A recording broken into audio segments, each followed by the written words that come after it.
അസ്സലാമു അലൈക്കും വറഹ്മത്തുള്ളാഹി തആല വബറകാതുഹു. അൽഹംദുലില്ലാ വസ്സലാത്തു വസ്സലാമു അലാ റസൂലില്ലാ വഅലാ ആലിഹി വസഹ്ബിഹി അജ്മഈൻ അമ്മാ ബഅദ്. അഊദു ബില്ലാഹി മിനശ് ശൈത്വാനിർ റജീം. ബിസ്മില്ലാഹിർ റഹ്മാനിർ റഹീം. വമാ യൻതിഖു അനിൽ ഹവാ ഇൻ ഹുവ ഇല്ലാ വഹയ്യുൻ യൂഹാ. സമാദരണീയരായ സയ്യിദന്മാരെ, അഭിമന്യരായ ഉസ്താദുമാരെ, വേദിയിലും സദസ്സിലുമായിട്ടുള്ള സമസ്തയുടെയും പോഷകങ്ങളുടെയും സമ്മതിരായ നേതാക്കന്മാരെ, വിദ്യാർത്ഥി യുവജന സുഹൃത്തുക്കളെ, നല്ലവരായ സഹോദരന്മാരെ, അല്ലാഹു സുബ്ഹാനഹു വ തആല നമ്മുടെ ഒത്തുകൂടൽ സ്വാലിഹായ അമലായി സ്വീകരിക്കട്ടെ. നമ്മെ നമ്മുടെ മാതാപിതാക്കൾ, ഉസ്താദുമാർ, നമ്മോട് ബന്ധപ്പെട്ടവർ, സഹായിച്ചവർ, സ്നേഹിച്ചവർ, സഹകരിച്ചവർ, ദുആ കൊണ്ട് വസിയത്ത് ചെയ്തവർ എല്ലാവരെയും അല്ലാഹു സ്വർഗ്ഗീയ ലോകത്ത് ഒരുമിച്ച് കൂട്ടി അനുഗ്രഹിക്കട്ടെ. ബിഹഖി നബിയ്യിനൽ മുസ്തഫ മുഹമ്മദിൻ സല്ലല്ലാഹു അലൈഹി വസല്ലം. അൽഹംദുലില്ലാ, വളരെ നേരത്തെ തുടങ്ങി നമ്മുടെ പ്രോഗ്രാം. സമയം ഏറെ വൈകിയിട്ടും എല്ലാവരും പോകാതെ കാത്തിരിക്കുകയാണ്. വേദിയിലിരിക്കുമ്പോൾ ഞങ്ങളിങ്ങനെ സദസ്സിലേക്ക് നോക്കി അത്ഭുതപ്പെടുകയാണ്. ഈ ഒരു മാസത്തിൻ്റെ ഇടക്ക് കഴിഞ്ഞ ജനുവരി 26-ന് മനുഷ്യജാലിക എല്ലാ ജില്ലകളിലും ആയിരങ്ങളെ സംഘടിപ്പിച്ചുകൊണ്ട് നടന്നു. അത് കഴിഞ്ഞപ്പോഴേക്ക് 28-ന് ബാംഗ്ലൂരിലും വലിയൊരു മഹാസമ്മേളനം നടന്നു. അത് കഴിഞ്ഞ് തിരിച്ചെത്തിയപ്പോഴേക്ക് കോഴിക്കോട് മുഖദ്ദസിൽ ലക്ഷങ്ങൾ അണിനിരത്തിക്കൊണ്ട് SKSന്റെ 30-ാം വാർഷിക മഹാസമ്മേളനം നടന്നു. അതിൻ്റെ ഇടയിൽ SBയുടെ 35-ാം വാർഷികവും SBയുടെ 30-ാം വാർഷിക സമ്മേളനം നടന്നു. ഇപ്പോൾ കുറഞ്ഞ ദിവസങ്ങളെ കൊണ്ട് ഒരു വലിയ മഹാസമ്മേളനം എടുത്തെടുത്തിരിക്കുകയാണ്. ഒരു മാസത്തിൻ്റെ ഇടയ്ക്ക് ഇത്രയധികം സമ്മേളനങ്ങൾ ലക്ഷങ്ങളെ സംഘടിപ്പിച്ചുകൊണ്ട് നടത്താൻ കഴിയുന്ന ഏക പ്രസ്ഥാനം പരിശുദ്ധമായ സമസ്ത കേരള ജംഇയ്യത്തുൽ ഉലമ മാത്രമാണെന്ന് തെളിയിച്ചുകൊണ്ടാണ് ഈ പാതിരാ സമയത്തും ആളുകൾ ഇവിടെ തടിച്ചുകൂടിയിരിക്കുന്നത്. ഇത് കേരളത്തിൽ ഏതൊരു സംഘടനക്കാണ് സാധ്യമാകുക? ഒരു മാസത്തിൻ്റെ ഇടയ്ക്ക് ഇത്തരം സമ്മേളനങ്ങൾ സംഘടിപ്പിക്കാൻ സമസ്ത കേരള ജംഇയ്യത്തുൽ ശക്തി എന്താണെന്ന് ഏവരെയും ബോധ്യപ്പെടുത്തുന്ന ഒരു മഹാസമ്മേളനമാണ് അൽഹംദുലില്ലാഹ് ഈ പാതിരാ സമയത്തോടെ നടന്നുകൊണ്ടിരിക്കുന്നത്. കോഴിക്കോട് സമ്മേളനം കഴിഞ്ഞ് ഒരു കരിപ്പൂർ സമ്മേളനം വെക്കുമ്പോൾ പലർക്കും ആശങ്കയുണ്ടായിരുന്നു, ഇനിയിപ്പോൾ ഒരു സമ്മേളനം വെച്ചാൽ വിജയിക്കുമെന്ന്. സമസ്തയെ സംബന്ധിച്ചിടത്തോളം ഇനി നാളെ ഒരു സമ്മേളനം ഉണ്ടെന്ന് പറഞ്ഞാൽ ഇൻഷാ അല്ലാഹ് ഇതുപോലെ ലക്ഷങ്ങൾ നാളെയും തടിച്ചു പോകും. അതാണ് സമസ്ത കേരള ജംഇയ്യത്തുൽ ഉലമ. അൽഹംദുലില്ലാഹ്, അല്ലാഹു ആ പ്രസ്ഥാനത്തിന്റെ കൂടെ മരിക്കുവോളം പ്രവർത്തിക്കാൻ തൗഫീഖ് നൽകി അനുഗ്രഹിക്കട്ടെ. മരണം ഹൈറാകുമ്പോൾ ഈമാനോടെ മരിക്കാനുള്ള സൗഭാഗ്യം നൽകി അനുഗ്രഹിക്കട്ടെ. ഇതെല്ലാവരും മനസ്സിലാക്കുന്നത് നല്ലതാണ്. സമസ്തയുടെ ശക്തി എന്താണെന്ന് മനസ്സിലാക്കാൻ പറ്റിയൊരു സാഹചര്യമാണിത്. ഞാൻ അതിലേക്കൊന്നും പോകാൻ ആഗ്രഹിക്കുന്നില്ല. എൻ്റെ പ്രിയമുള്ളവരെ, ഇവിടെ മുജാഹിദിൻ്റെ സമ്മേളനം നടക്കുകയുണ്ടായി. മുജാഹിദിൻ്റെ സമ്മേളനം ഒന്ന് കോഴിക്കോട് നടന്നു, ഒന്ന് മലപ്പുറത്ത് നടന്നു, ഒന്നിപ്പോൾ ഇവിടെയും നടന്നു. ഓരോ വിഭാഗവും അവകാശപ്പെടുന്നു ഞങ്ങളാണ് യഥാർത്ഥ മുജാഹിദ് എന്ന്. ഇവിടെ സമ്മേളനം നടന്ന് ആ സമ്മേളനത്തിൻ്റെ സമാപന പ്രസംഗത്തിൽ അതിൻ്റെ KNMന്റെ സെക്രട്ടറിമാരിൽ ഒരാൾ കൂടിയായ അവരുടെ പ്രധാനപ്പെട്ട വ്യക്തിത്വം പറയുകയുണ്ടായി, KNMന്റെ യഥാർത്ഥ KNM എന്ന് പറയുന്നത്, യഥാർത്ഥ ഇസ്ലാഹി പ്രസ്ഥാനത്തിന്റെ തുടർച്ച എന്ന് പറയുന്നത്, യഥാർത്ഥ മുജാഹിദ് എന്ന് പറയുന്നത് ഞങ്ങളാണെന്ന് പറഞ്ഞത്. മറ്റുള്ളതൊന്നുമല്ല, ഞങ്ങളാണ് യഥാർത്ഥ മുജാഹിദ്. ഞങ്ങളുടെ ആശയമാണ് യഥാർത്ഥത്തിൽ ഇസ്ലാഹി പ്രസ്ഥാനത്തിന്റെ ആശയം. മറ്റുള്ളതൊന്നും യഥാർത്ഥ മുജാഹിദല്ല, യഥാർത്ഥ ഇസ്ലാഹി പ്രസ്ഥാനമല്ല. ഞാൻ ആ ഭാഗം കേൾപ്പിച്ചുകൊണ്ടാണ് തുടങ്ങാൻ ആഗ്രഹിക്കുന്നത്. അദ്ദേഹം ഒന്ന് പറയട്ടെ. ഒരു കാര്യം നമുക്കെല്ലാവർക്കും ബോധ്യമായി, നമ്മെ ദൂരെ നിന്നും അടുത്തു നിന്നുമൊക്കെ വീക്ഷിക്കുന്ന ആളുകൾക്കും ബോധ്യമായി. ഇസ്ലാഹി പ്രസ്ഥാനത്തിൻ്റെ ആദർശപരവും സംഘടനാപരവും സാമൂഹികവുമായ എല്ലാ പിന്തുടർച്ചയും അവകാശപ്പെടുവാൻ സാധിക്കുന്ന കേരളത്തിലെ ഏക മുജാഹിദ് പ്രസ്ഥാനം KNM മർക്കസുൽ ദഅവ ആണ് എന്ന്. KNM മർക്കസുൽ ദഅവയാണ് മുജാഹിദ് പ്രസ്ഥാനത്തിന്റെ യഥാർത്ഥ അവകാശികൾ. അവരാണ് ശരിയായ റൂട്ടിലൂടെ പോകുന്നത്. അവരാണ് ആദ്യം തുടർന്ന് പറയുന്നുണ്ട്, ശരിയായ റൂട്ടിൽ പോകുന്നത് സ്വർഗത്തിന്റെ ആളുകൾ അവരാണെന്നാണ്. എന്നാൽ മറുവിഭാഗം അതിനെന്താ പറഞ്ഞത്? അവരുണ്ട്, നിങ്ങൾ ഒരിക്കലും സ്വർഗത്തിൽ പോകില്ല, അള്ളാഹ് ഖുർആനിൽ പറഞ്ഞിട്ടുണ്ടായിരുന്നു. മർക്കസുൽ ദഅവയുടെ ടീം ഒരിക്കലും സ്വർഗത്തിൽ പോകില്ല. അവർ ശരിയായ റൂട്ടിലൂടെയല്ല പോകുന്നത്. വിശുദ്ധ ഖുർആനിലെ ആയത്ത് ഓതിക്കൊണ്ടാ പറയുന്നത്. കേൾക്കും നിങ്ങൾ, വിസ്ഡം ഗ്രൂപ്പ് ഇവരെ കുറിച്ച് പറയുന്നത്. അവർ പറയുന്നു, ആര്? ഞങ്ങൾ അല്ലാഹുവിലും റസൂലിലും വിശ്വസിക്കുകയും അനുസരിക്കുകയും ചെയ്തിരിക്കുന്നു എന്ന്. പിന്നെ അതിനുശേഷം അവരിൽ ഒരു വിഭാഗമതാ, ഉദാഹരണം മർക്കസുൽ ദഅവ, നിങ്ങൾ, ഞാൻ ഇത് വെറുതെ പറയല്ല, അവരിൽ ഒരു വിഭാഗമതാ തിരിഞ്ഞു കളയുന്നു. ഫമാ ഉലൈക ബിൽ മുഅ്മിനീൻ, അവർ മുഅ്മിനുകളല്ല. എന്തോരം വിസ്ഡം ഗ്രൂപ്പ് മുഅ്മിനീങ്ങളല്ലെന്ന് അള്ളാഹ് പറഞ്ഞിട്ടുണ്ട്.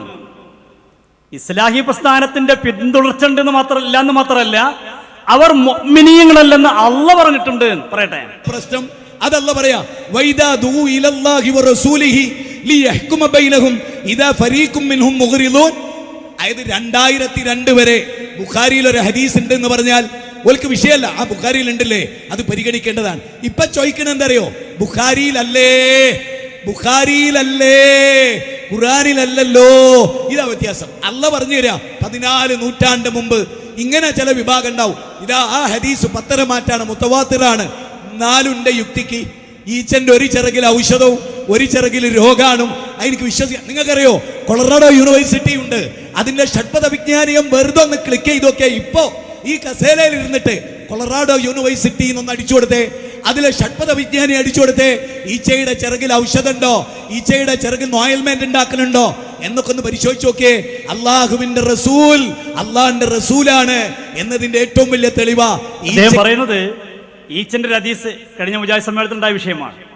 ആ മുജാഹിദ് സമ്മേളനത്തിൽ ഈച്ചയുടെ വിഷയം പറഞ്ഞ് വിവാദമായ വ്യക്തിക്ക് ഈ സമ്മേളനത്തിൽ സ്വീകരണം കൊടുത്തു. അന്ന് അദ്ദേഹം KNM ആയിരുന്നു, ഇപ്പോൾ അദ്ദേഹം മർക്കസ് ദേവന്റെ ആളായി. എന്നിട്ട് അദ്ദേഹത്തിന് സ്വീകരണം എന്താ? അദ്ദേഹത്തിന്റെ പ്രത്യേകത, മുത്തുനബി മുഹമ്മദ് റസൂലുള്ളാഹി സ്വല്ലല്ലാഹു അലൈഹി വസല്ലമ തങ്ങളുടെ ഹദീസിനെ തള്ളിക്കളഞ്ഞു. ഇവിടെ സമ്മേളനം നടത്തിയ വിഭാഗത്തിന്റെ വാദം നോക്കൂ നിങ്ങൾ. അവർ പറയുന്നത് എല്ലാ ഹദീസും സ്വീകരിക്കാൻ പറ്റില്ല, ഹദീസുകൾ തള്ളിക്കളയണം. എന്താണ് ഈ തള്ളുന്നത്? പുണ്യ നബി മുഹമ്മദ് റസൂലുള്ളാഹി സ്വല്ലല്ലാഹു അലൈഹി വസല്ലമ തങ്ങളുടെ ഹദീസുകളെ വിശുദ്ധ ഖുർആൻ എന്തേ പറഞ്ഞത്? വമാ കാന ലിമുഅ്മിനിൻ വലാ മുഅ്മിനത്തിൻ ഇദാ ഖലല്ലാഹു വറസൂലുഹു അംറൻ അൻ യകൂന ലഹുൽ ഖിയറ. അല്ലാഹും റസൂലും ഒരു കാര്യം വിധിച്ചു കഴിഞ്ഞാൽ പിന്നെ അതിനെതിരെ നിൽക്കാൻ മുഅ്മിനീങ്ങൾക്ക് പാടില്ല. പിന്നെ എന്റെ ഇഷ്ടം ഇങ്ങനെയാണ്, എന്റെ താല്പര്യം ഇങ്ങനെയാണ് എന്ന് പറയാൻ ഒരു മുഅ്മിനും ഒരു വിശ്വാസിനിക്കും സാധ്യമല്ലെന്ന് വിശുദ്ധ ഖുർആൻ പറയുമ്പോ ഇവിടെ സമ്മേളനം നടത്തിയ വിഭാഗം പറഞ്ഞ എന്താ അറിയോ? ഒരുപാട് ഹദീസുകൾ തള്ളിക്കളയണം. ബുഖാരിൽ ഇല്ലേ ചോദിച്ചപ്പോ പറഞ്ഞത്, ബുഖാരിൽ ഉണ്ടായിക്കോട്ടെ, ബുഖാരിൽ ഉണ്ടെങ്കിലും തള്ളിക്കളയണം. ഈ ആയത്ത് വിശദീകരിച്ചുകൊണ്ട് മഹാരഥന്മാരായ പണ്ഡിതന്മാർ പറയുന്നുണ്ട്, ഫഹാദിഹിൽ ആയത്തു ആമത്തുൻ ഫീ ജമീഇൽ ഉമൂരി. എല്ലാ കാര്യങ്ങളെക്കുറിച്ചും ഈ ആയത്ത് ഏതെങ്കിലും വിഷയത്തെ കുറിച്ചല്ല, എല്ലാ വിഷയങ്ങൾക്കും ഉള്ളതാണ്. വദാലിക അന്നഹു ഇദാ ഹക്കമല്ലാഹു വറസൂലുഹു ബിശൈഇൻ, അല്ലാഹുവോ റസൂലോ ഒരു കാര്യം തീരുമാനിച്ചു കഴിഞ്ഞാൽ ഫലൈസ ലിഅഹദിൻ, ഒരാൾക്കും സാധ്യമല്ല, ഒരാൾക്കും പാടില്ല, മുഖാലഫത്തുഹു, അല്ലാഹുവോ റസൂലോ ഒരു കാര്യം പറഞ്ഞാൽ അതിന് എതിര് നിൽക്കാൻ പാടില്ല. വലഖ്തിയാറ ലിഅഹദിൻ ഹൗനാ, ഒരാൾക്കും സ്വന്തം ഇഷ്ടപ്രകാരം വേറൊന്നും കൂടെ പറയാൻ പാടില്ല. വലാ റഅയ വലാ ഖൗല, ഒരു അഭിപ്രായം പറയാൻ പാടില്ല, ഒരു വാക്കും പറയാൻ പാടില്ല എന്ന് പറയുമ്പോൾ ഇവിടുത്തെ മുജാഹിദുകൾ പറയുന്നെന്താ? ഇവിടെ സമ്മേളനം നടത്തിയ മുജാഹിദ് പറയുന്നത് നമ്മുടെ ബുദ്ധിക്ക് ഇഷ്ടപ്പെട്ടില്ലെങ്കിൽ തള്ളിക്കളയണം. ഇവിടെ സമ്മേളനം നടത്തിയ ഒരു ഗ്രൂപ്പിന്റെ വലിയ നേതാവായ അബ്ദുസ്സലാം സുല്ലമി, അദ്ദേഹം ഈ പുസ്തകത്തിൽ പറയുന്നത്, ഇവിടെ വിതരണം ചെയ്തൊരു പുസ്തകമാണ്. ഈ പുസ്തകത്തിന്റെ 18ാമത്തെ പേജിൽ പറയും, നോക്കൂ നിങ്ങൾ. ഇതിൽ പറയാണ്, ശാസ്ത്ര സത്യങ്ങൾക്ക് എതിരായിട്ട് ഹദീസ് വന്നാൽ ആ ഹദീസും തള്ളിക്കളയണം. ഏതെങ്കിലും ഒരാള് ഒരു ശാസ്ത്രജ്ഞ വിഷയം കണ്ടെത്തി അത് ഹദീസിന് വിരുദ്ധമാണെങ്കിൽ ആ ശാസ്ത്രം തള്ളണം എന്നല്ല പറഞ്ഞത്, പിന്നെ ഹദീസ് തള്ളിക്കളയണം. എവിടേക്കാണ് ഇവർ സമുദായത്തെ കൊണ്ടുപോകുന്നത്? ആദ്യമൊക്കെ ഇവർ ഇമാമിങ്ങളെ തള്ളി പറഞ്ഞിരുന്നുള്ളൂ, നമ്മുടെ ഉസ്താദുമാരെ തള്ളി പറഞ്ഞുള്ളൂ. ഇപ്പൊ ഇപ്പോൾ പറയുന്നു ഹദീസുകൾ തള്ളിക്കളയണം, ശാസ്ത്രത്തെ സ്വീകരിക്കണം. എവിടേക്കാണ് ഈ സമുദായത്തെ ഇവർ കൊണ്ടുപോകുന്നത്? വിശുദ്ധ ഖുർആൻ പറയുന്നു ഒരു മുഅ്മിനും അങ്ങനത്തെ ഒരു ചിന്തയെ ഉണ്ടാകാൻ പാടില്ല. എന്നാൽ ഇവർ പറയുന്നത് കേൾക്കും നിങ്ങൾ, ഹദീസുകൾ തള്ളിക്കളയണമെന്ന് സുല്ലമി തന്നെ പറയുന്നത് കേൾക്കുക. ഇല്ല. അടുത്ത കാരണം, ഖുർആന് അതിൽ മുഴുവൻ കൊള്ളേണ്ടതാണ്, കൊള്ളേണ്ടതും തള്ളേണ്ടതും ഖുർആനില്ല. ഹദീസിന് കൊള്ളേണ്ടതും തള്ളേണ്ടതുമുണ്ട്. പിന്നുള്ളത് ഹദീസ് ഗ്രന്ഥത്തിലെ ഹദീസുകളിൽ ബുഖാരി മുന്നിലും ഒക്കെ മുന്നിലൂടെയും പിന്നിലൂടെയും അസത്യം വന്നിട്ടുണ്ട്. കണ്ടോ? ഖുർആനിൽ തള്ളേണ്ടതും കൊള്ളേണ്ടതും ഇല്ല, പക്ഷെ ഹദീസിൽ കൊള്ളേണ്ടതുമുണ്ട് തള്ളേണ്ടതുമുണ്ട്. ബുഖാരിയിലൊക്കെ പിന്നിലൂടെയും മുന്നിലൂടെയും അസത്യങ്ങൾ വന്നിട്ടുണ്ട്. എവിടേക്കാണ് ഈ സമുദായത്തെ കൊണ്ടുപോകുന്നത്? ഇത് നമ്മൾ പറയണ്ടേ? ഇത് തിരുത്തി കൊടുക്കണ്ടേ? ഇത് പറയണ്ടെന്ന് പറഞ്ഞാൽ അംഗീകരിക്കാൻ നമുക്ക് കഴിയുമോ? മുത്തുനബി സല്ലല്ലാഹു അലൈഹി വസല്ലമ തങ്ങൾ ഹദീസിനെ കുറിച്ച് അതിൽ കൊള്ളേണ്ടതുമുണ്ട്, തള്ളേണ്ടതുമുണ്ട്. ബുഖാരിയിലടക്കം അസത്യങ്ങളുണ്ട്, അത് തള്ളിക്കളയണം. എന്നിട്ട് അത് നിർത്തുന്നില്ല. അദ്ദേഹം പറയാണ്, ഹദീസുകൾ, ചില ഹദീസുകളിൽ വാക്കിൽ പിഴവും നെല്ലിൽ പതിരും ഉണ്ടാകുന്നത് പോലെ ഹദീസുകൾ ധാരാളം പിഴവുകൾ ഉണ്ടാവാം. പറയട്ടെ. അതുകൊണ്ട് ഹദീസിന്റെ പരമ്പര, സനദ് എന്ന് പറയും, അത് സ്ഥിരപ്പെട്ടതാണെങ്കിലും വാക്കിൽ പിഴവും നെല്ലിൽ പതിരും സ്വാഭാവികം എന്ന് പറഞ്ഞതുപോലെ വാക്കിൽ പിഴവുകളും ഹദീസിൽ കാണാൻ സാധിക്കും. കണ്ടോ? പരമ്പര സ്വഹീഹാണെങ്കിൽ പോലും സാധാരണ ചോദിക്കാറ് ഹദീസ് സ്വഹീഹാണോ സ്വഹീഹാണോ എന്ന് ചോദിക്കാറ്. ഇപ്പോൾ പറയുന്നത് ഹദീസ് സ്വഹീ ആണെങ്കിൽ പോലും, പരമ്പര സ്വഹീ ആണെങ്കിൽ പോലും നമ്മൾക്ക് പറ്റില്ലെങ്കിൽ തള്ളിക്കളയണം. എവിടേക്കാണ് ഇവർ പോകുന്നത്? ഇപ്പോൾ ഇവരെ വാദം എവിടെത്തി? ഇവർ രണ്ട് ഗ്രൂപ്പായി പിരിഞ്ഞപ്പോ സക്കരിയ സലാഹി പറയാണ്, ബുദ്ധിക്ക് യോജിക്കാത്ത എല്ലാ ഹദീസും തള്ളണമെന്നുള്ള വാദമാണ് ഇവർ ക്ലാസ് എടുത്തുകൊണ്ടിരിക്കുന്നത്, ഇവർ പ്രസംഗിച്ചുകൊണ്ടിരിക്കുന്നത്. നമ്മുടെ ബുദ്ധിക്ക് യോജിക്കണില്ലെങ്കിൽ ആ ഹദീസ് തള്ളണം. അങ്ങനെയാണെങ്കിൽ എത്ര ഹദീസ് തള്ളേണ്ടി വരും? നമുക്ക് മനസ്സിലാകാത്ത ഹദീസുകളൊക്കെ തള്ളിക്കളയണം. എന്നിട്ട് സക്കരിയ സലാഹിനെ ചോദിക്കുകയാണ്, ഈ പോക്ക് പോയാൽ നമ്മൾ എല്ലാം തള്ളേണ്ടി വരില്ലേ? എന്താ വെച്ചാല് ഇപ്പൊ പൊതുവെ ഹദീസുകൾ സ്വീകരിക്കുമെന്ന് പറയുന്ന ആളുകൾ തന്നെ നമ്മുടെ ബുദ്ധിക്കും നമ്മുടെ അഭിരുചിക്കും യോജിച്ചത് മാത്രമേ സ്വീകരിക്കുള്ളൂ, അല്ലാത്തത് ഒരൊറ്റ തട്ടാണ്. എത്രത്തോളം എന്ന് വെച്ചാൽ ആ ഹദീസ് കണ്ടിട്ടും കൂടി ഉണ്ടാവില്ല. സക്കരിയ സലാഹിക്ക് ചെറിയ മാറ്റമൊക്കെ വന്നിട്ടുണ്ട്. ഉപരി പറയാണ്, ഇപ്പൊ ചില മുജാഹിദുകള് ബുദ്ധിക്ക് യോജിക്കാത്ത ഹദീസുകളൊക്കെ തട്ടിക്കളയണമെന്ന് പറഞ്ഞു നടക്കുകയാണ്. ഹദീസ് ഇപ്പൊ ഒറ്റ തട്ട്. എടോ, തനിക്ക് മുമ്പ് ഈ ഹദീസ് എത്ര ആള് തള്ളിയിട്ടുണ്ട്? 13 നൂറ്റാണ്ട് കഴിഞ്ഞ് 14-ാം നൂറ്റാണ്ടാണ്. 14-ാമത്തെ നൂറ്റാണ്ടിൽ വരുന്ന ഈ മനുഷ്യൻ എത്ര തലമുറ കഴിഞ്ഞു പോയി? ദിഷണാശാലികളും ബുദ്ധിമാന്മാരുമായ ഒരുപാട് പണ്ഡിതന്മാരും ശ്രേഷ്ഠന്മാരും കഴിഞ്ഞു പോയി. അവരൊക്കെ ഈ ഹദീസിനെ എങ്ങനെയാ സമീപിച്ചത്? അവരൊക്കെ ഒരൊറ്റ തട്ട് തട്ടിയതാണോ? ഇതൊന്ന് പരിശോധിക്കാനുള്ള സന്മനസ് പോലും നമ്മൾ കാണിക്കാതെ ഒരൊറ്റ തട്ട് തട്ടാണ്. എന്നിട്ട് ചോദിച്ചാൽ അതൊന്നും ബുദ്ധിക്ക് യോജിക്കൂല. ചില ആളുകൾ പറയും ബുദ്ധിക്ക് യോജിക്കാത്ത ഹദീസ് എടുക്കണമെന്നുണ്ടോ? സുഹൃത്തെ, അങ്ങനെ ബുദ്ധിക്ക് യോജിക്കാത്ത ഹദീസ് സഹീഹായിട്ട് ഉണ്ടാവില്ല. അതുകൾ മനസ്സിലാക്കണം ആദ്യം. നമുക്ക് തൽക്കാലം മനസ്സിലായില്ല എന്ന് വരാം. നമുക്ക് മനസ്സിലാത്ത എന്തെല്ലാം കാര്യമുണ്ട്, ഒക്കെ തള്ളല. നമുക്ക് മനസ്സിലാകാത്ത ഒരുപാട് കാര്യങ്ങളില്ലേ, അതൊക്കെ പ്രത്യക്ഷത്തിൽ തന്നെ കേട്ടപാട് തള്ളലാണോ? അതെന്താ എനിക്ക് മനസ്സിലായിട്ടില്ല, അറിയണവരോട് ചോദിക്കണം എന്ന് പറയല്ലേ ചെയ്യാ. കണ്ടോ? നമുക്ക് ബുദ്ധിക്ക് യോജിക്കില്ല എന്ന് കരുതി എല്ലാം തള്ളാൻ പറ്റുമോ? ഇതിനെക്കുറിച്ച് പൂർവികർ എന്താ പറഞ്ഞു നോക്കണ്ടേ? ഇതല്ലേ നമ്മൾ ഇത്ര കാലം പറഞ്ഞത്. ഇസ്തിഹാസയെ കുറിച്ച് പറയുമ്പോ, തവസ്സുലിനെ കുറിച്ച് പറയുമ്പോ, നമ്മൾ മുജാഹിദുൽ പ്രസ്ഥാനം നമ്മൾ തർക്കത്തിരിക്കുന്ന വിഷയങ്ങളെ കുറിച്ച് പറയുമ്പോ, അവിടൊക്കെ നമ്മൾ ഹദീസുകൾ ഉദ്ധരിക്കുമ്പോൾ ഇവർ തള്ളിക്കളയും. അപ്പൊ നമ്മൾ പറയാറുള്ള ഇമാമികൾ ഹദീസിനെ കുറിച്ച് എന്ത് പറഞ്ഞു, പൂർവികർ എന്ത് പറഞ്ഞു, നമ്മളെ ബുദ്ധിക്കനുസരിച്ച് തള്ളാൻ പാടില്ല. പക്ഷേ ഇവിടെ സമ്മേളനം നടത്തിയ ടീമിന്റെ വലിയ നേതാവ്, അവരുടെ സെക്രട്ടറി പറഞ്ഞറിയോ, ഏതൊരാളുടെയും വാക്കുകൾ തള്ളേണ്ടതുണ്ടാകും. എല്ലാവരും അന്ധമായി അംഗീകരിക്കാൻ പാടില്ല. സാക്ഷാൽ മുത്തുനബി മുഹമ്മദ് റസൂലുള്ളാഹി സല്ലല്ലാഹു അലൈഹി വസല്ലമ തങ്ങളെ പോലും തള്ളേണ്ടി വരും. പുണ്യ നബി സല്ലല്ലാഹു അലൈഹി വസല്ലമ തങ്ങളെ പോലും തള്ളേണ്ടി വരും. ആരാ പറയുന്നത്?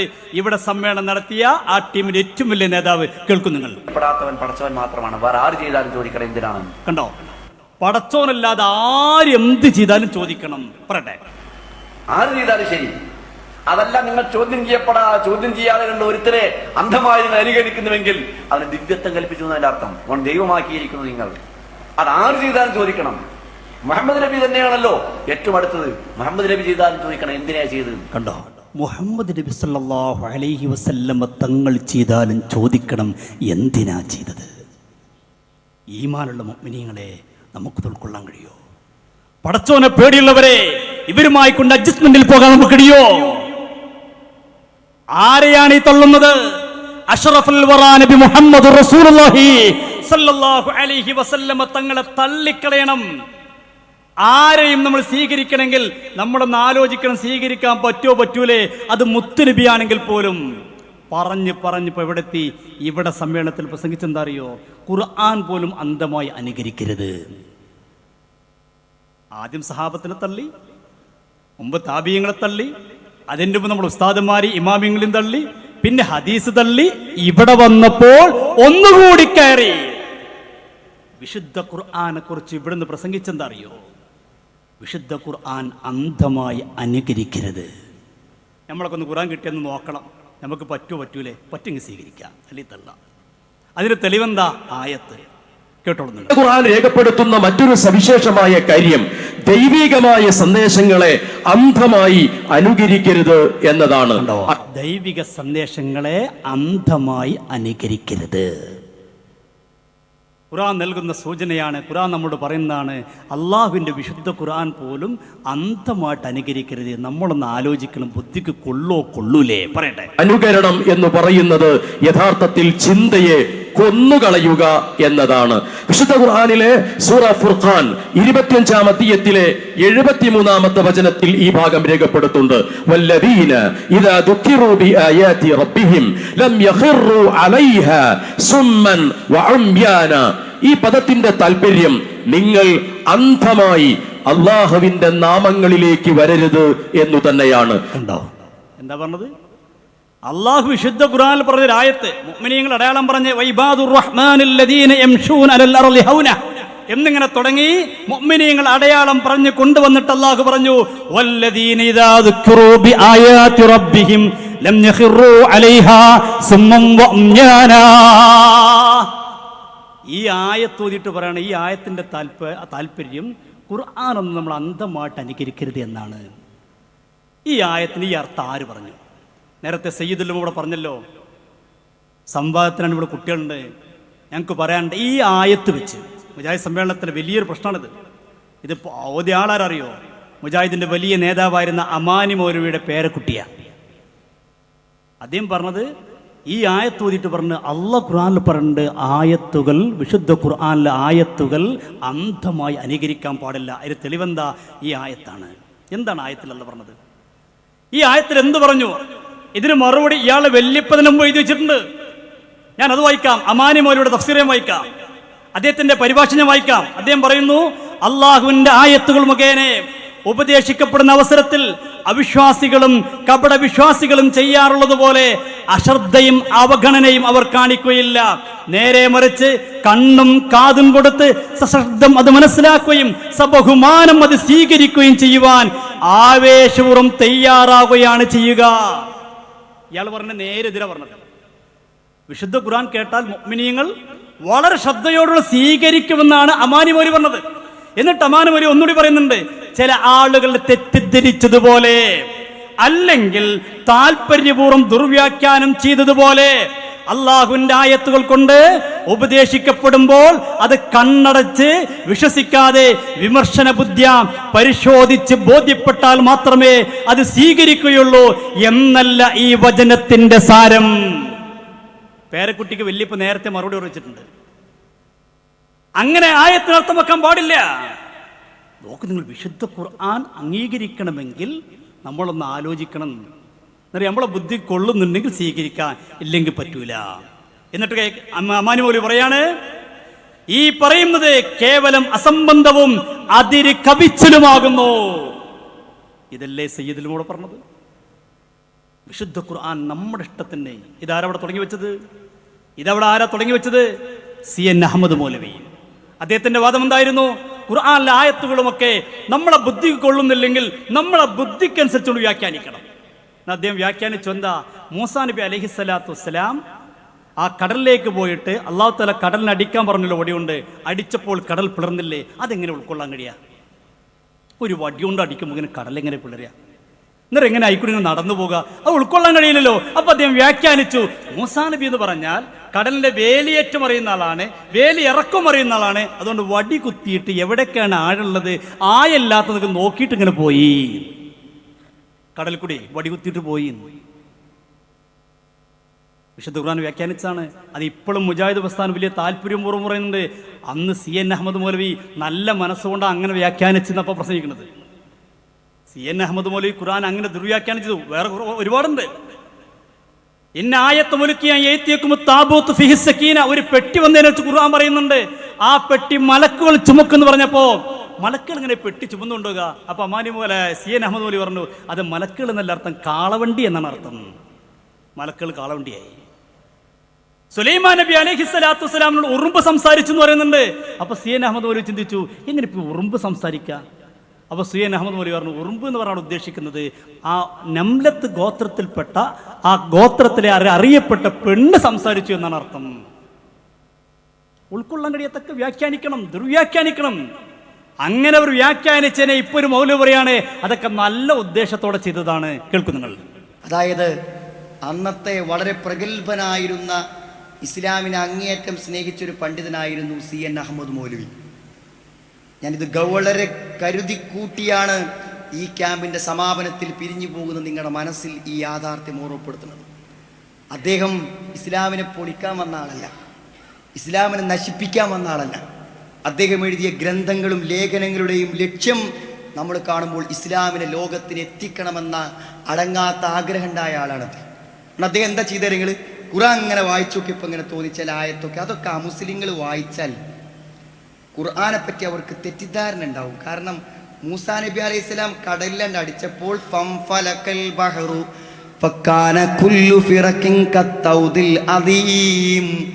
കടല് പിളന്നു, എന്നിട്ട് മണലും മണ്ണും നിൽക്കുന്ന പോലെ വെള്ളം നിന്നു എന്നിപ്പോൾ ഒരു അമുസ്ലിം വായിച്ചാൽ ഖുർആനെ പറ്റി തെറ്റിദ്ധാരണ ഉണ്ടാവില്ല അദ്ദേഹത്തിന്, അല്ലേ? അത് തീർക്കണമെന്നാണ് അദ്ദേഹം വിചാരിച്ചത്. ഖബറിൽ ശിക്ഷ ഉണ്ട് എന്ന് പറഞ്ഞാൽ ആരാ വിശ്വസിക്കുക? മനുഷ്യൻ ദ്രവിച്ച് അടങ്ങിപ്പോകുന്ന ഖബറിൽ ശിക്ഷ ഉണ്ടെന്ന് വ്യാഖ്യാനിക്കേണ്ടത്, വിശദീകരിക്കേണ്ടത് സഹോദരങ്ങളെ. സുലൈമാൻ നബി എന്ന മഹാനായ ഒരു പ്രവാചകൻ ഉറുമ്പുകളോട് വർത്താനം പറഞ്ഞു എന്ന് പറഞ്ഞാൽ ഇതൊരു അന്ധവിശ്വാസത്തിന്റെ ഗ്രന്ഥാന്ന് ആൾക്കാർ വിചാരിക്കൂലേ? അദ്ദേഹം അതിനൊക്കെ സുന്ദരമായി വ്യാഖ്യാനിച്ചു. കണ്ടോ, സുന്ദരമായി വ്യാഖ്യാനിച്ചു. ഏതിനെ? ഖുർആനെ. മൂസാ നബി ഇങ്ങനെ വടികുത്തിപ്പോയി എന്ന് വ്യാഖ്യാനിക്കുക. പിന്നെയോ ഉറുമ്പ് സംസാരിച്ചു എന്നല്ല, അതൊരു ഗോത്രത്തിലെ പ്രധാനപ്പെട്ട ഒരു പെണ്ണ് സംസാരിച്ചു എന്ന് വെച്ചാൽ മതി. ഇങ്ങനെ ഖുർആൻ അത് വ്യാഖ്യാനം ചെയ്യുക. എന്നിട്ട് അതിന് ആയത്ത് തെളിവുദ്ധരിക്കുക. എവിടെ വെച്ചുകൊണ്ട് എന്താ ആയത്ത് പറഞ്ഞത്? വല്ലദീന ഇദാ ദുഖിറൂ ബിആയാതി റബ്ബിഹിം ലം യഖിറൂ അലൈഹാ സുമ്മുൻ വഉംയാനാ. ഈ ആയത്ത് അല്ലാഹു അങ്ങനെ ഉദ്ദേശിക്കാത്ത അർത്ഥമാണ് ഇവരിവിടെ പറഞ്ഞത്. അങ്ങനെ പറയുന്നതിന്റെ വിധി എന്താണ് നമ്മൾ പറയേണ്ട. ഇതിന് മറുപടി KNMകാർ പറയുന്നുണ്ട്, അവർ പറയട്ടെ, അനസ് മൗലവി പറയുന്നുണ്ട്. അങ്ങനെ പറയുന്നൊരു വിധി എന്താകും എന്നുള്ളത്. സുഹൃത്തുക്കളെ, വിശുദ്ധ ഖുർആനിൽ ആ ആയത്തിൽ അള്ളാഹു എന്ത് പറഞ്ഞോ അതിനെതിരാണ് ഈ പറയുന്നത്. റബ്ബ് എന്ത് പറഞ്ഞോ അതിന് നേരെ എതിരാണ് പറയുന്നത്. എന്താ അവിടെ ഖുർആൻ പറഞ്ഞു? വല്ലദീന ഇദാ ദുക്കിറൂ ബിആയാതി റബ്ബിഹിം ലം യഖറൂ അലൈഹാ സുമ്മൻ വഉംയാനാ. ഒരു മുഅ്മിനായ മനുഷ്യൻ അല്ലാഹുവിന്റെ ആയത്ത് കേട്ടാൽ അവൻ അതിനെ അന്ധമായി അനുകരിക്കാൻ പാടില്ല എന്നാണോ ഖുർആൻ പറയുന്നത്? അതല്ല, നേരെ എതിരാണോ?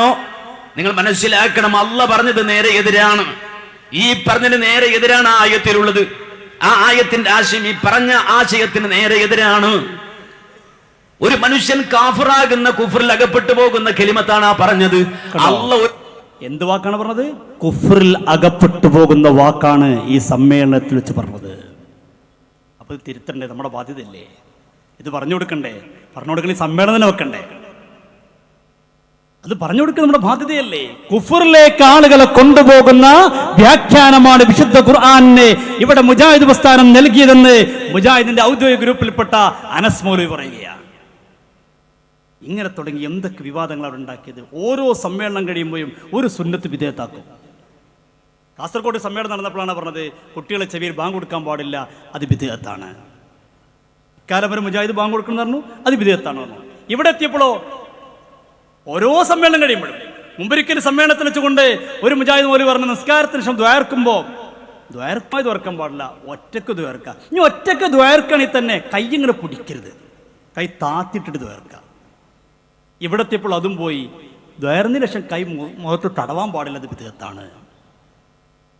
ഓരോ സമ്മേളനങ്ങളും ഓരോ വിധേയത്താണ്. ഇതുവരെ ചെയ്തു പോകുന്ന കാര്യങ്ങളൊക്കെ ഓരോ സമ്മേളനം കഴിയുമ്പോഴേക്ക് അത് വിധേയത്തായി മാറുന്ന സാഹചര്യമാണ് മുജാഹിദ് പ്രസ്ഥാനത്തിൽ കണ്ടുകൊണ്ടിരിക്കുന്നത്. ഇവിടെ കൂടുതൽ പ്രസംഗിച്ചതാണ് സുന്നികൾ ചെയ്യുന്നതൊക്കെ വിധേയത്താണ്, കാരണം മുത്തുനബി അങ്ങനെ ചെയ്തിട്ടില്ല. എന്നിട്ടോ മുജാഹിദ് സമ്മേളനത്തിലൂടെ എന്താ ഉണ്ടായത്? വലിയൊരു നാടകം മുത്തുനബി കളിച്ചിരുന്നു.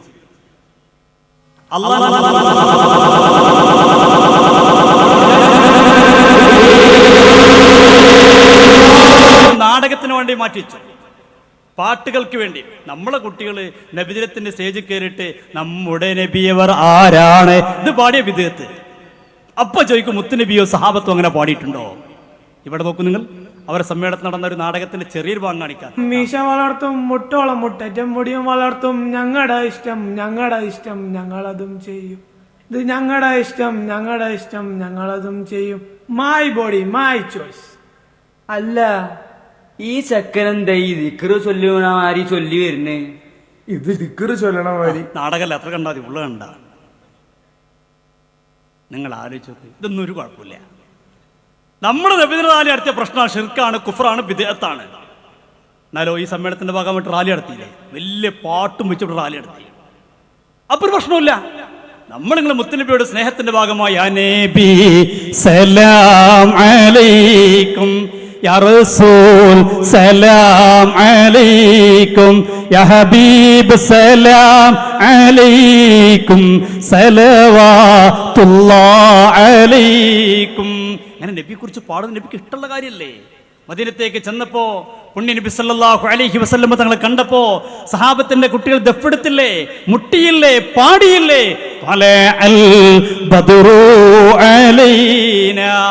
പാട്ടങ്ങനെ പാടിയപ്പോ നബി എന്താ പറഞ്ഞത്? ആ കുട്ടികളിലേക്ക് ഇറങ്ങി ചെന്ന് ചോദിച്ചില്ലേ, ഹൽ തുഹിബ്ബൂനനി, മക്കളെ നിങ്ങൾക്ക് എന്നോട് ഇഷ്ടമുണ്ടോ? ആ കുട്ടികൾ പറഞ്ഞു, വല്ലാഹി ഇന്നാ നുഹിബ്ബുക യാ റസൂലുള്ളാഹ്, ഉണ്ട് നബിയെ, അങ്ങയെ ഞങ്ങൾക്ക് വല്ലാത്ത ഇഷ്ടമാണ്, അതുകൊണ്ടാണല്ലോ പാട്ട് മുട്ട് ദഫൊക്കെ ഉണ്ടായത്. അപ്പൊ നബി സല്ലല്ലാഹു അലൈഹി വസല്ലം വിധേയത്താണ് പറഞ്ഞു, പറഞ്ഞില്ല. എന്താ പറഞ്ഞത്? വല്ലാഹി ഇന്നി ഉഹിബ്ബുക്കും ഖാലഹാ സലാസ മറ, 3 വട്ടം നബി തങ്ങൾ പറഞ്ഞു എനിക്ക് നിങ്ങളെയും ഇഷ്ടമാണ്, നിങ്ങളെയും ഇഷ്ടമാണ്. എന്നാൽ അങ്ങനെ റാലി നടത്തിയ ഷിർക്ക്, കുഫർ, ബിദ്അത്ത് ഇവരെ സമ്മേളനത്തിന്റെ ഭാഗമായിട്ടോ നല്ല റാലി, ഒരു കുഴപ്പമില്ല. കണ്ടോളൂ, ഒരു മൈത്രി സന്ദേശം ലോകത്തിന് കൈമാറണം എന്നൊരു വലിയ സന്ദേശമാണ് നമുക്ക് നൽകിക്കൊണ്ടിരിക്കുന്നത്. എന്തായാലും വർത്തമാനം പറയണം, ഭാവിയെ കുറിച്ചു നാം വർത്തമാനം പറയണം എന്നുണ്ട്. നമ്മൾ യാ നബി സലാം അലൈക്കും, ഇവര് ഭാവിയെ കുറിച്ച് വർത്തമാനം പറയണം. ഈ പാട്ടും പാടി ഒരു കുഴപ്പമില്ല. ഈ സമ്മേളനത്തിന്റെ ഭാഗമായിട്ട് ഇവിടെ നടന്നതാ. നോക്കൂ നിങ്ങൾ, നമ്മൾ എന്ത് ചെയ്താലും ഷിർക്ക്. മരിച്ചുപോയ നമ്മളെ പൂർവികരായ ആളുകൾക്ക് വല്ലതും ചെയ്താലോ അതും ബിദ്അത്ത്, ഷിർക്ക്, കുഫർ. എന്നാ ഇവിടെയോ, ഇവിടെ പ്രസംഗിച്ചൊരു മൗലവി ആ വിഷയം പറഞ്ഞു, മരണപ്പെട്ടവർക്ക് വേണ്ടി എന്ത് ചെയ്താലും കിട്ടൂല, ഒരു കാര്യമില്ല, ഒന്നും കിട്ടൂല എന്ന് പറഞ്ഞു. എന്നിട്ടോ അതേ വേദിയിൽ തന്നെ ഒരാൾ പ്രസംഗിക്കുകയാണ്, ഈ സമ്മേളനത്തിന്റെ വെളിച്ചവും വറക്കത്തൊക്കെ കിട്ടുന്നത് ആരിലേക്ക്? ആ വക്ക മൗലവിയിലേക്ക് എത്തട്ടെ എന്ന്. ഓ, ആ വക്ക മൗലവി മരിച്ചിട്ടില്ലേ? ഒന്നെങ്കിലും വക്ക മൗലവി മരിക്കാതിരിക്കണം. ഇവിടെ പ്രസംഗിച്ചതാണ്. ഇവര് രസമുണ്ട്, ഈ പ്രസംഗിച്ച് പലതും ഇപ്പോഴും നെറ്റിൽ അപ്ലോഡ് ചെയ്തിട്ടില്ല. ഈ നേരത്തെ ഞാൻ പറഞ്ഞല്ലോ ഖുർആൻ അന്ധമായി അനുകരിക്കുന്നു പറഞ്ഞില്ലേ, ആ ഭാഗം ഇപ്പോ കട്ട് ചെയ്തു. ഇപ്പൊ നെറ്റിൽ നോക്കിയാൽ കാണൂല. അതിവര് മുമ്പേ ഉള്ളൊരു രീതിയാണ്. തഫ്സീർ സാവിയിൽ ഇമാം മുഹമ്മദ് സാവി റളിയല്ലാഹു അൻഹു വഹാബികളെ കുറിച്ച് പറയുന്നൊരു ഭാഗമുണ്ട്. അവിടെ അങ്ങനെ വഹാബികളെ സ്വഭാവം പറഞ്ഞിട്ട് പറഞ്ഞു അവർ ഖവാരിജിയാക്കളെ പോലെയാണ്, ഖവാരിജിയാക്കളെ തനി പകർപ്പാണ് എന്നൊക്കെ പറഞ്ഞിട്ട് പറഞ്ഞു യുഖാലു ലഹുമുൽ വഹാബിയ, അവരെ പേര് വഹാബികൾ എന്നാണ് അവർ വിളിക്കപ്പെടുക എന്ന് പറഞ്ഞപ്പോ ആ ഭാഗം തഫ്സീറിൽ നിന്ന് കട്ട് ചെയ്തു. കുറെ കാലം കേരളത്തിലെ തഫ്സീറിലൊന്നും കണ്ടിരുന്നില്ല. ഇപ്പൊ പിന്നെ ഈജിപ്തിൽ നിന്നും ഗൾഫിൽ നിന്നൊക്കെ ഇറങ്ങുന്ന തഫ്സീറിലത് കാണുന്നുണ്ട്. അപ്പൊ എന്താ, അന്ന് ഇവിടെ ചില പ്രസ്സുകളുണ്ട്, ഇവിടെ ഉണ്ടല്ലോ ചില പ്രസ്സുകളൊക്കെ, ആ പ്രസ് എന്നാണ് അടിച്ചത്. അപ്പൊ ആ ഭാഗം കട്ട് ചെയ്തു, യുഖാലു ലഹുമുൽ വഹാബിയ എന്നതുപോലെ ഈ ആധുനിക കാലത്തും കട്ടിയിൽ ഒരു മടിയില്ല. ഇവിടെ പ്രസംഗിച്ച പ്രസംഗം ഞാനിവിടെ ആദ്യം തന്നെ കുട്ടികളെ വിട്ട് വയസ്സ് പിടിപ്പിച്ചിരുന്നു. ആ പ്രസംഗം നെറ്റിൽ നോക്കി വെക്കുമ്പോൾ പ്രസംഗത്തിന്റെ ആ ഭാഗം കട്ട് ചെയ്തിരിക്കുന്നു. നിങ്ങൾ കണ്ടോളൂ, നമ്മൾ നേരത്തെ പറഞ്ഞ ആ പ്രസംഗം തന്നെ വേണേ കണ്ടോളൂ. അതിൽ രണ്ടും കാണാം നിങ്ങൾക്ക്, കട്ട് ചെയ്ത ഭാഗം കാണാം, യഥാർത്ഥ ഭാഗം കാണാൻ കഴിയും. ായ ക്രിയാപദങ്ങൾ മാത്രമാണ് വിശുദ്ധ ഖുർആൻ ഉപയോഗിച്ചിട്ടുള്ളത് എന്നതു തന്നെ മനുഷ്യന്റെ ബുദ്ധിയെ എത്രത്തോളം ഉപയോഗിക്കേണ്ടതുണ്ട് എന്നതിന്റെ ഭാഷാപരമായ അർത്ഥവ്യാപ്തിയെ ഖുർആൻ ബോധ്യപ്പെടുത്തുന്നതാണ് എന്ന് മനസ്സിലാക്കാൻ കഴിയും. ആദ്യമായി ആ ഭാഗം കട്ട് ചെയ്തു. നേരത്തെ പറഞ്ഞ ഖുർആനിന്റെ പ്രത്യേകതയാണ് ഖുർആനിൽ അന്ധമായി അനുകരിക്കാൻ പാടില്ല എന്ന് പറയുന്ന ഭാഗം പതുക്കണ് കട്ട് ചെയ്തു. കട്ട് ചെയ്യാനാണ് ഇവന് പറയാൻ നിൽക്കേണ്ട ആവശ്യമില്ലല്ലോ. അല്ലെങ്കിൽ ഇവരെ തെറ്റുപറ്റിയതിന് അത് തുറന്നു പറയാം, ഞങ്ങൾക്ക് തെറ്റുപറ്റിയതാണ്, അതുമില്ല. അള്ളാഹു നമ്മളെ കാത്തുരക്ഷിക്കുമാറാവട്ടെ. എന്നിട്ടൊരു മൗലവി പ്രസംഗിക്കുകയാണ്, ഈ സമ്മേളനത്തിന്റെ വെളിച്ചമൊക്കെ വക്കമ്മോരുടെ ഖബറിലേക്ക് എത്തട്ടെ. ഇക്കാലം വരെ എന്താ പറഞ്ഞത്? മരിച്ചവർക്കൊന്നും ചെയ്തിട്ട് കാര്യമില്ല. ഇവിടുന്ന് പ്രസംഗിച്ചത് ഞാൻ എല്ലാം കേൾപ്പിക്കാൻ സമയമില്ലാത്തതുകൊണ്ടാണ്. മരിച്ചവർക്ക് ഒന്നും ചെയ്തിട്ട് കാര്യമില്ലെന്ന് ഇവിടുന്ന് പ്രസംഗിച്ചു. അതേ ആളുകൾ തന്നെ പറയുന്നു ഈ വലിയ സമ്മേളനത്തിന്റെ വെളിച്ചമൊക്കെ വക്കമുള്ള ഖബറിലേക്ക് അല്ലട്ടെ. പണ്ട് ചങ്ങരംകുളത്ത് സമ്മേളനം ഉണ്ടായപ്പോ AP അബ്ദുൽ ഖാദർ മൗലവി പ്രസംഗിച്ചു, ഈ സമ്മേളനത്തിന്റെ ബറക്കത്ത് കൊണ്ട് നമ്മുടെ എല്ലാ ഉദ്ദേശങ്ങളും അല്ലാഹു നിറവേറ്റി തരട്ടെ. അന്ന് പിറ്റേ ദിവസം നമ്മൾ ചങ്ങരംകുളത്ത് മറുപടി വെച്ചു. അന്ന് ആ ബറക്കത്തിന്റെ ഭാഗത്ത് നമ്മൾ പ്രസംഗിച്ചു. പിറ്റേ ദിവസം അവർ CD ഇറക്കി, അതിലെ ബറക്കത്തന്നെ കട്ട് ചെയ്തു. നിങ്ങൾ എത്ര കട്ട് ചെയ്താലും നിങ്ങളെ പിന്നാലെ സമസ്തന്റെ കുട്ടികൾ ഉണ്ടാകുക തന്നെ ചെയ്യും. നിങ്ങൾക്ക് അങ്ങനെ കട്ട് ചെയ്തിട്ടൊന്നും രക്ഷപ്പെടാൻ പറ്റൂല. ഈ ടീം നിങ്ങളെ പിന്നാലുണ്ട്. നേരത്തെ തങ്ങളുസ്താ പറഞ്ഞില്ലേ, അതിന് ഉസ്താമാരോ മുഷാറോ അമ്പർമാരും വേണ്ട, കുട്ടികളുണ്ട്. ഇവിടെ കുട്ടികളുണ്ട്. നിങ്ങളെ കട്ടുപിടിക്കാൻ കുട്ടികൾ മതി, അതിന് ആരും വേണ്ട.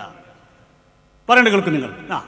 ഈ വെളിച്ചം നഗരിയിലേക്ക് ഫെബ്രുവരി 4 മുതൽ ഒഴുകിയെത്തിയ ജലലക്ഷങ്ങളുടെ ഹൃദയങ്ങളിൽ കൊളുത്തിവെച്ച വെളിച്ചത്തിന്റെ പ്രതിഫലം അങ്ങ് വക്കം മൗലവിയുടെ ഖബറിടത്തിലേക്ക് എത്തുമെന്നുള്ളത് ഇതാണ് ചരിത്രം. എന്താ ചരിത്രം?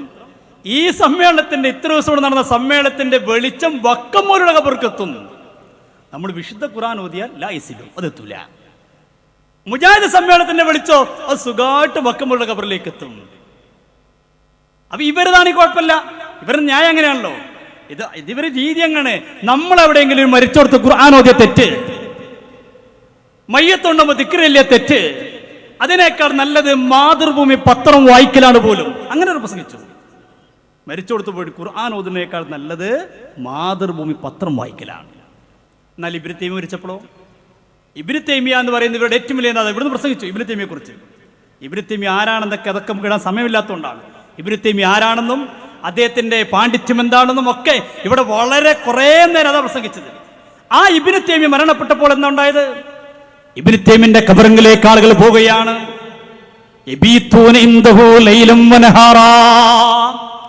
രാവും പകലും ആൾക്കാർ പോയി അവിടെ താമസിക്കാൻ. എവിടെ? ഖബറിങ്ങെ. എന്താ പണി? യഖ്റഊന ഇൻദഹുൽ ഖുർആൻ. അവിടെ നിന്നൊരു ഖുർആൻ ഓതുക. പഴയ കാലത്ത് നമ്മൾ പറയില്ലേ, കത്തപ്പര കെട്ടി ഖുർആൻ ഓതാറില്ലേ? ആ പണി ഇബ്നു തൈമിന്റെ ഖബറിന്റെ അരികിൽ ഉണ്ടായിരുന്നു. കഴിഞ്ഞില്ല. ഇബ്നു തൈമിയ പോകുന്ന സമയത്ത്, ഇബ്നു തൈമിയുടെ ജനാസ കൊണ്ടുപോകുന്ന സമയത്ത് ആളുകൾ തലപ്പാവും തോളിലെ മുണ്ടുമെടുത്ത് മയ്യത്ത് കട്ടിലിന് മുകളിൽ ഇടുമായിരുന്നു. എന്നിട്ടോ ആ മുണ്ടെടുത്ത് മുത്തുമായിരുന്നു. എങ്ങനെ?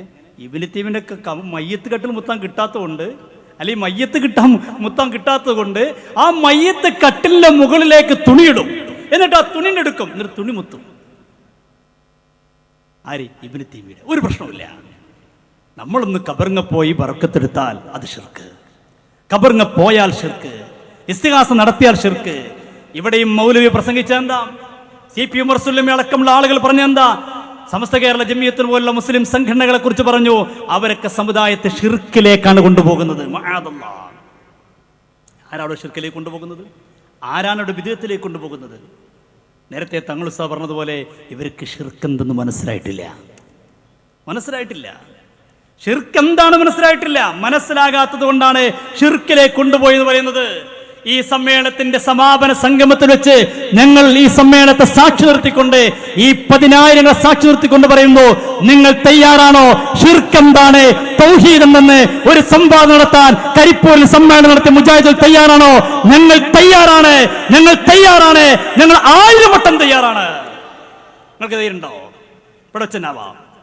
പരസ്യമാണ് ഞങ്ങൾ അങ്ങനെ ആവാം. നിങ്ങൾക്ക് പരസ്യമായിട്ട് വരാൻ പേടിയുണ്ടോ? ഓഡിറ്റോറിയത്തിലാവാം. ഞങ്ങൾക്കറിയാലോ ഇവർ വന്ന കഥയൊക്കെ. ഇവിടുത്തെ സെക്രട്ടറി ഞങ്ങൾക്ക് സംവാദത്തിൻ്റെ കഥ ഞങ്ങൾക്കറിയാം.